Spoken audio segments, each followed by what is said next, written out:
Well, the bully got bullied. I must say. I ain't see it going like that, man. I must say. What's up, everybody? It's your boy, Mr. Dugai, coming at y'all with another episode of Drop It Downs with Mr. Dugai.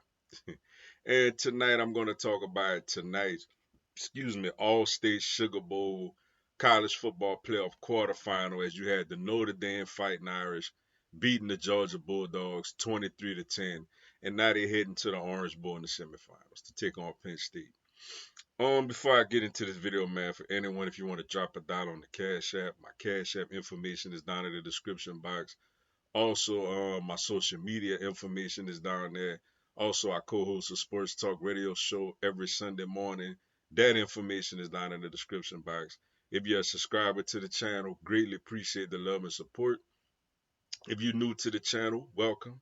Make sure you subscribe, hit the bell notification button, like the video, and share it with your folks, yo. Wow.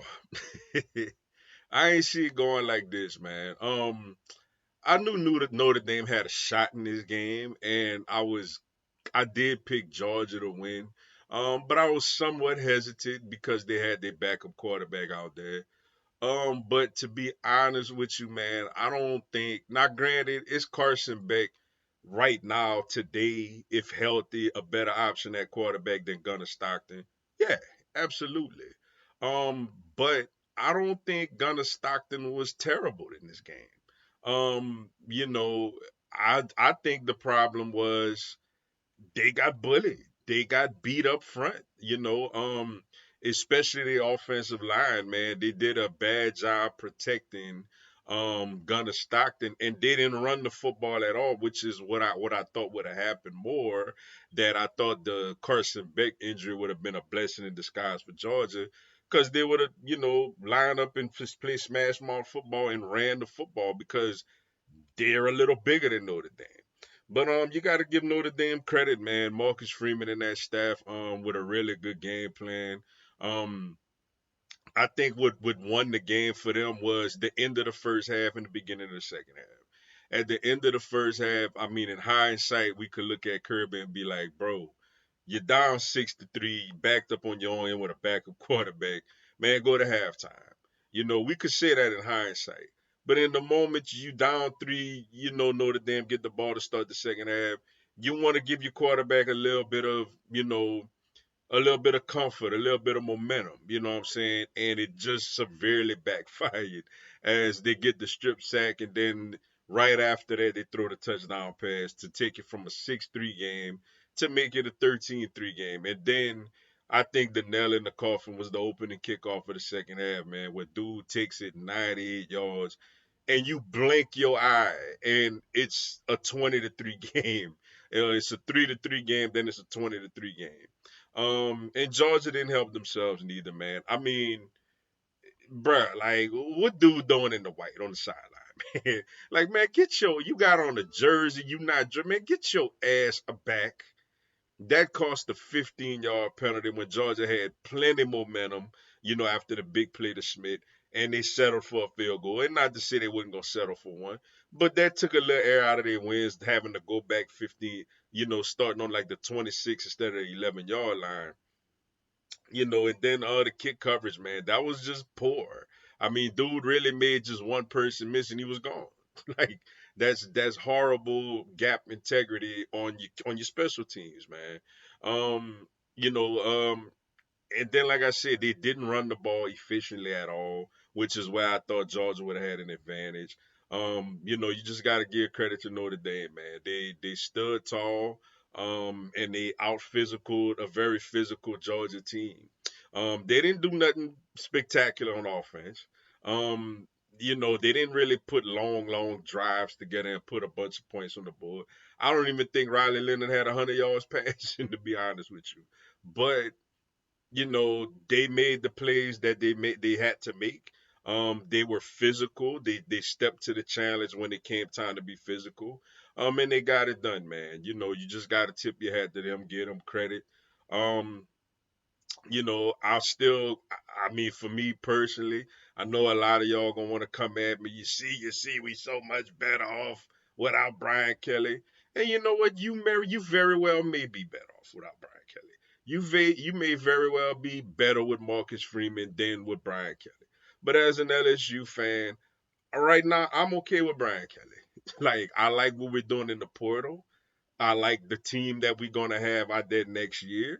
Now, granted, if we don't start winning soon, we're gonna start having some problems. But I like what Brian Kelly is currently doing at LSU going into next year. And I mean, let's keep it 100. Like, without Brian Kelly, Marcus Freeman is not your head coach right now. Because in case you forgot, LSU and Coach O was after Marcus Freeman to be the defensive coordinator when we fired Bo Pelini. It came down to Notre Dame and LSU, as we were the two finalists to get Marcus Freeman when he was the defensive coordinator at Cincinnati, and he chose Notre Dame.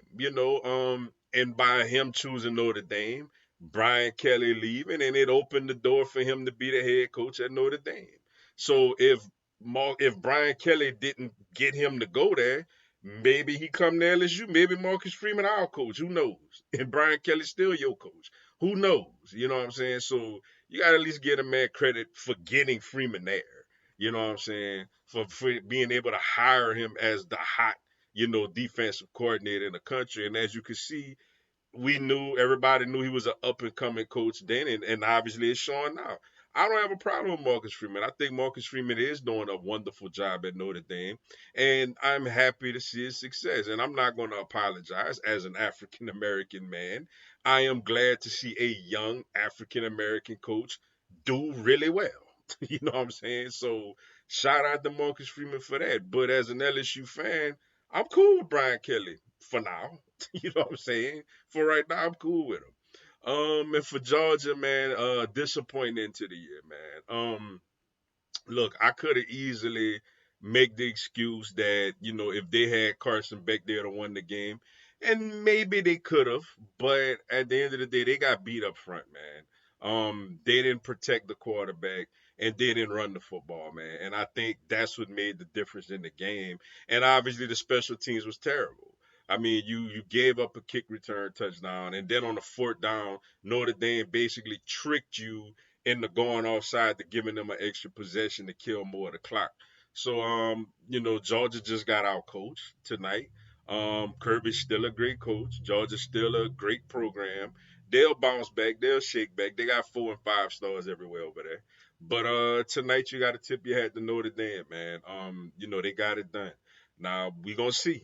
They get Penn State next, and if they win that, they in a nat. Let's see if they win a natty. Like to me personally, before y'all come with the we completely better off without Brian Kelly talk. And granted, do I think y'all look better than y'all have looked in years? Yeah, I'm not gonna sit there and disagree with that. Like I said, you may be better off with Marcus Freeman than Brian Kelly, but ultimately he got to win. And he won the day against a SEC juggernaut with their backup quarterback, but I felt like that's not an excuse at all because they got beaten other areas. I can see the quarterback was terrible. He wasn't terrible. He did throw the ball a little bit.